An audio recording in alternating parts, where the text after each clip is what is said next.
नमस्कार, सुप्रभात, नमस्ते बिहार देख रहे हैं आप और आपके साथ मैं हूं सोनाली सिंह। बुलेटिन की शुरुआत करेंगे बड़ी खबर के साथ। बड़ी खबर आ रही है बिहार के अलग अलग जिलों से, जहां पर आंधी बारिश का कहर लगातार देखने को मिल रहा है। जहां मुजफ्फरपुर में आंधी और बारिश की वजह से 5 लोगों की मौत हो गई।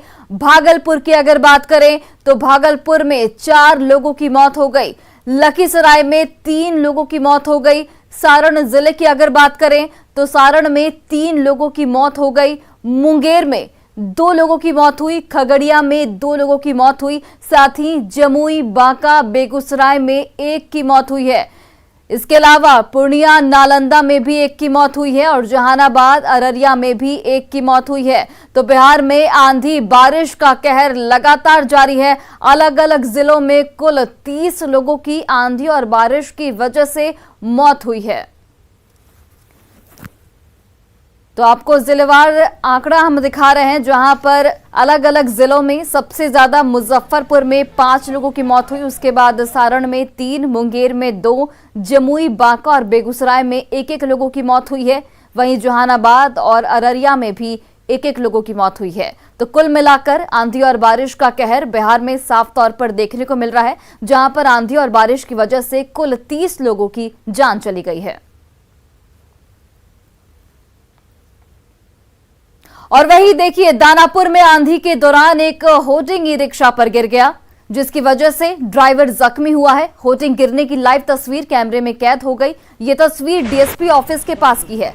तस्वीरों में देखिए किस तरीके से आंधी की वजह से होर्डिंग हिलता हुआ नजर आ रहा है। इसके बावजूद खतरे को नजरअंदाज कर गाड़ियां वहां से गुजरती रहीं। थोड़ी देर के बाद होर्डिंग थोड़ा झुका और सड़क से गुजर रहे ई रिक्शा के ऊपर गिर गया। हालांकि गनीमत रही कि यहां पर किसी की जान नहीं गई। और बड़ी खबर आपको पूर्णिया से बता रहे हैं, जहां पर आंधी बारिश ने भारी तबाही मचाई है। कई घरों के छत उड़ गए हैं। आंधी बारिश की वजह से पेड़ और बिजली के पोल भी यहां पर गिर गए हैं और इसी के चलते बिजली आपूर्ति पूरे इलाके में बाधित हो चुकी है। लादूगढ़ में 1 की मौत हुई है। वहीं आकाशीय बिजली से ये मौत हुई है। तो ये बड़ी जानकारी आपको दे रहे हैं। आंधी बारिश का कहर साफ तौर पर पूर्णिया जिले में भी देखने को मिला। बीपीएससी पेपर लीक कांड की सच्चाई उजागर करने में लगी आर्थिक अपराध इकाई की टीम सॉल्वर गैंग के गिरफ्तार किए गए 4 में से 2 सदस्य कृषि विभाग के क्लर्क राजेश कुमार और औरंगाबाद निवासी सुधीर कुमार से रिमांड पर लगातार पूछताछ कर रही है। दरअसल आर्थिक अपराध इकाई की टीम अपने कार्यालय में सॉल्वर गैंग के इन दोनों सदस्यों से ये जानने में लगी है कि आखिरकार उनके पास जो पेपर पहुंचा था वो कहां से आया था। देखिए संवाददाता संजय कुमार की रिपोर्ट। बीपीएससी पेपर लीक कांड की जांच कर रही आर्थिक अपराध इकाई की एसआईटी ने सॉल्वर गैंग के 2 सदस्यों को रिमांड पर लिया है। आर्थिक अपराध इकाई के इसी कार्यालय में सॉल्वर गैंग के 2 सदस्यों, जिसमें एक कृषि विभाग का क्लर्क भी है और दूसरा उसका सहयोगी है, इन दोनों को आर्थिक अपराध इकाई की टीम रिमांड पर लेकर पूछताछ कर रही है। कृषि विभाग का सहायक राजेश कुमार है, जबकि औरंगाबाद का निवासी सुधीर कुमार। इन दोनों से आर्थिक अपराध इकाई की टीम सच उगलवाना चाह रही है। दरअसल आर्थिक अपराध इकाई की टीम चाहती है कि यह जानकारी मिल सके कि सॉल्वर गैंग के पास जो बीपीएससी का आउट पेपर आया था, किस सेंटर से उसके पास या कहां से पहुंचा था, इसके बारे में पुख्ता जानकारी हो जाए। दरअसल वीर कुंवर सिंह कॉलेज, जो आरा का कॉलेज है, वहां पर एग्जामिनेशन के दौरान अनियमितता और गड़बड़ियां तो पाई गई थी, लेकिन ऐसे तकरीबन बिहार में 1 से 1.5 दर्जन ऐसे सेंटर्स हैं जहां पर बीपीएससी परीक्षा के दौरान गड़बड़ी होने की जानकारी आर्थिक अपराध इकाई को है। और इसी सबूतों और इसी जांच के आधार पर आर्थिक अपराध इकाई की टीम इन दोनों से पूछताछ कर रही है, ताकि इनसे यह जानकारी मिल सके कि सॉल्वर गैंग के पास क्वेश्चन पेपर आखिरकार कहां से पहुंचा था। अब देखना होगा, 3 दिनों का ये रिमांड है। अहम जानकारियां आर्थिक अपराध इकाई को टीम को मिली है, सूत्रों के हवाले से ये खबर है। और जो ये जानकारी मिलती है, तो क्या इस आधार पर जिन लोगों ने क्वेश्चन पेपर आउट किया था उस तक आर्थिक अपराध की एसआईटी अगर पहुंचती है तो फिर किस तरह का मामला सामने आता है, यह देखने वाली बात होगी। लेकिन निश्चित तौर पर जो अहम जानकारियां मिली है वह तुरुप का पत्ता साबित हो सकता है। आने वाले 2 दिन बेहद महत्वपूर्ण है। इन 2 दिनों में आर्थिक अपराध इकाई की टीम इन दोनों सॉल्वर गैंग के सदस्यों से सच उगलवाने की पूरी कोशिश कर रही है और करेगी, ताकि इस पूरे मामले का पटाक्षेप किया जा सके।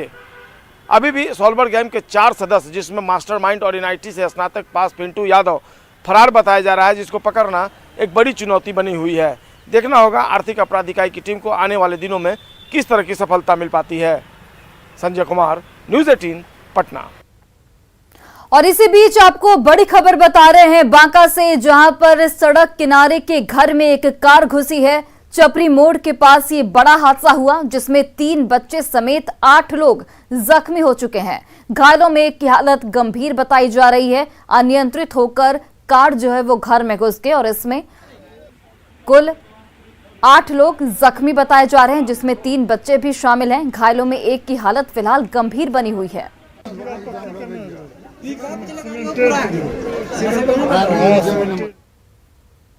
और पंजाब में पाकिस्तान की खुफिया एजेंसी आईएसआई के लिए जासूसी करने के आरोप में 2 युवकों की गिरफ्तारी हुई है। इसमें से एक मधुबनी का रहने वाला है। मधुबनी के भेजा गांव के रहने वाले शमशाद को भी पुलिस ने गिरफ्तार किया। कोलकाता के रहने वाले जफर रियाज को और शमशाद को पुलिस ने बुधवार को गिरफ्तार किया। बताया जा रहा है कि गिरफ्त में आए आरोपियों के पास से सैन्य क्षेत्र के नक्शे समेत तमाम अन्य जानकारियां मिली हैं। फिलहाल इन दोनों से सुरक्षा एजेंसियां पूछताछ कर रही हैं। जफर रियाज के बारे में बताया जा रहा है कि वो 2005 से ही जासूसी कर रहा है। उसने ही शमशाद को जासूसी में शामिल करवाया। भेजा गांव में रहने वाले शमशाद के पिता का इस पर कहना है कि उनका बेटा गलत इंसान नहीं है।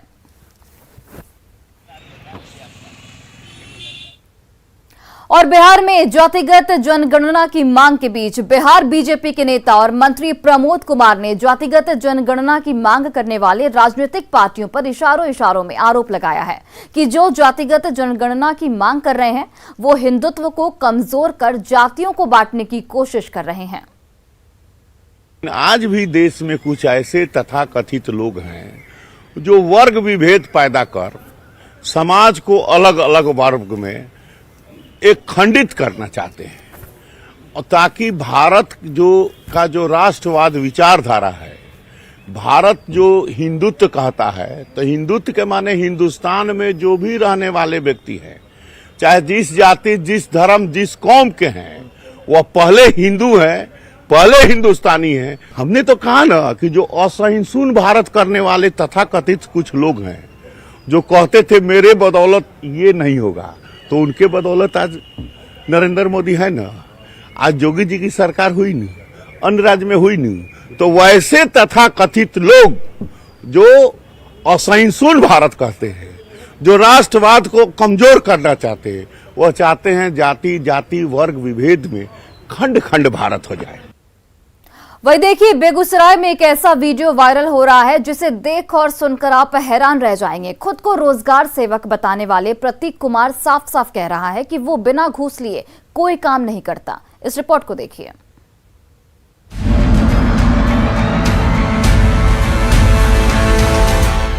रोजगार सेवक प्रतीक कुमार गोविंदपुर 3 माल ले छिन काम करे छी। आरो कुछ ऐसे काम नहीं करते हैं ना। क्या है मेहमान आप तो सरकार, अरे आप भी घूस लेते हैं, हम भी सरकार की तनख्वाह उठ।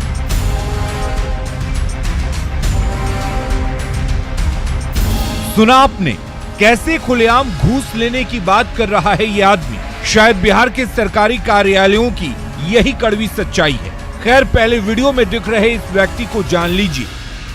नाम प्रतीक कुमार, काम रोजगार सेवक, पोस्टेड बछवारा प्रखंड के गोविंदपुर 3 पंचायत में।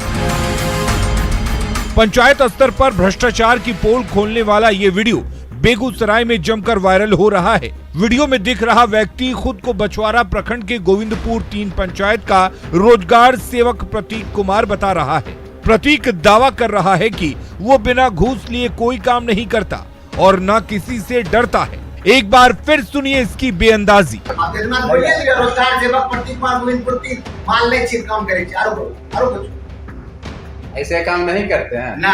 क्या है मेहमान आप तो सरकार, अरे आप भी घूस लेते हैं, हम भी सरकार की तनख्वाह उठाते। रोजगार सेवक का काम ग्रामीण क्षेत्रों में होने वाले सरकारी कार्यों से जुड़ा हुआ है, जैसे मनरेगा के मजदूरों का भुगतान, मनरेगा योजना के तहत जॉब कार्ड बनाना, मनरेगा में कार्यरत ग्रामीणों की अटेंडेंस लगाना, मनरेगा में मास्टर रोल बनाना, ग्राम स्तर पर सर्वे करना, और राशन कार्ड बनवाने में सहायता करना है।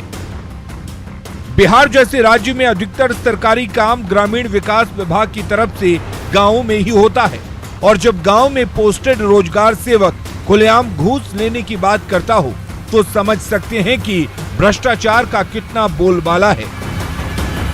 न्यूज़ 18 के लिए बेगूसराय से संतोष कुमार की रिपोर्ट। और बिहार में शराबबंदी कानून के बाद भी शराब माफिया बाज नहीं आ रहे हैं। वहीं प्रशासन भी धंधेबाजों के खिलाफ लगातार कार्रवाई कर रहा है। मुजफ्फरपुर में उत्पाद विभाग की टीम ने ट्रक और 3 पिकअप से करीब 1 करोड़ की शराब को जब्त किया है।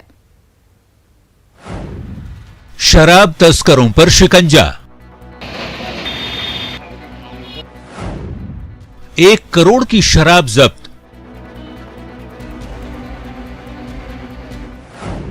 तहखाने में छुपाई गई थी शराब।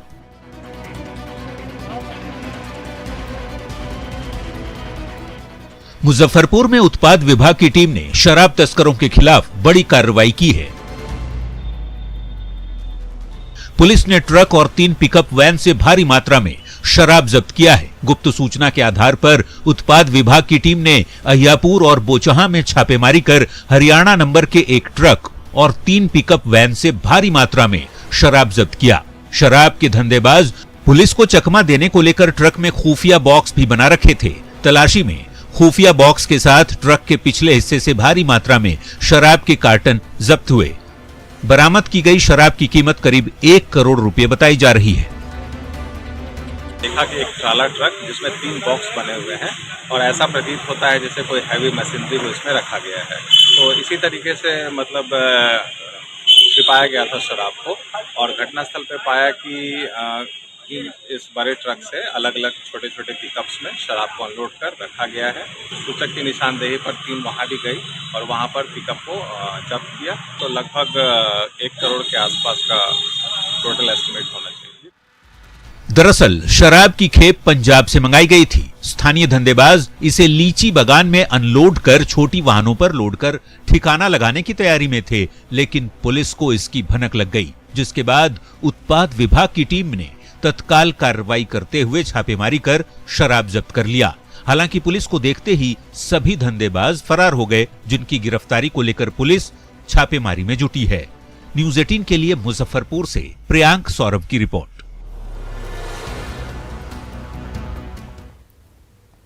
और अब बात करते हैं आग से हो रही तबाही की। पटना के विश्वेश्वरैया भवन में एक बार फिर से आग लग गई, जिस पर काबू पा लिया गया।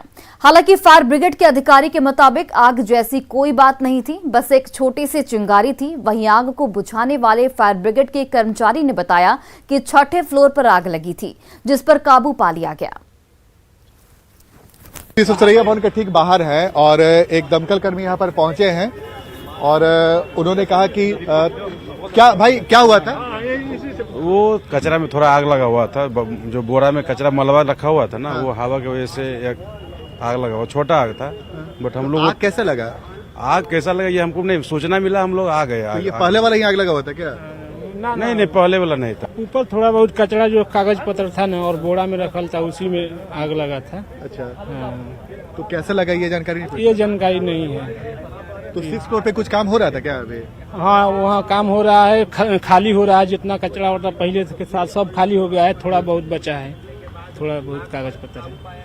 तो देखिए, अधिकारी आए, उन्होंने कहा कि कोई आग ही नहीं लगा और जो दमकल कर्मी है जो आग बुझा कर आया है 6 फ्लोर से, वो कह रहे हैं कि आग लगी थी लेकिन उसे बुझा लिया गया है। तो जाहिर सी बात है विश्वेश्वरैया भवन में फिर से आग लगने की घटना हुई, जो चिंता वाली बात है, और 6 फ्लोर पे ही आग लगी है। कैमरामैन सुबोध के साथ आनंद अमृतराज, न्यूज़ 18 नेटवर्क, पटना। और इसी बीच बड़ी खबर आपको रांची से बता दें, जहां पर हेमंत सोरेन आज निर्वाचन आयोग को जवाब देंगे। आपको बताते चले कि अनगढ़ा लीज मामले में उन्हें जवाब देना है। हेमंत सोरेन की लीगल टीम इस वक्त दिल्ली में मौजूद है। ज्यादा समय की हेमंत सोरेन मांग भी कर सकते हैं। 20 मई तक इलेक्शन कमीशन को उन्हें जवाब देना है। तो ये बड़ी जानकारी आपको दे रहे हैं। बड़ी खबर, आज का दिन हेमंत सोरेन के लिए काफी महत्वपूर्ण। हेमंत सोरेन आज इलेक्शन कमीशन को जवाब देंगे। अनगढ़ा लीज मामले में उन्हें जवाब दाखिल करना है। हेमंत सोरेन की लीगल टीम इस वक्त दिल्ली में मौजूद है और उनकी लीगल टीम ज्यादा समय की मांग यहां पर कर सकती है। 20 मई तक उन्हें इलेक्शन कमीशन को जवाब देना है। और फिलहाल इस बुलेटिन में बस इतना ही। आप देखते रहिए न्यूज़ 18 बिहार झारखंड।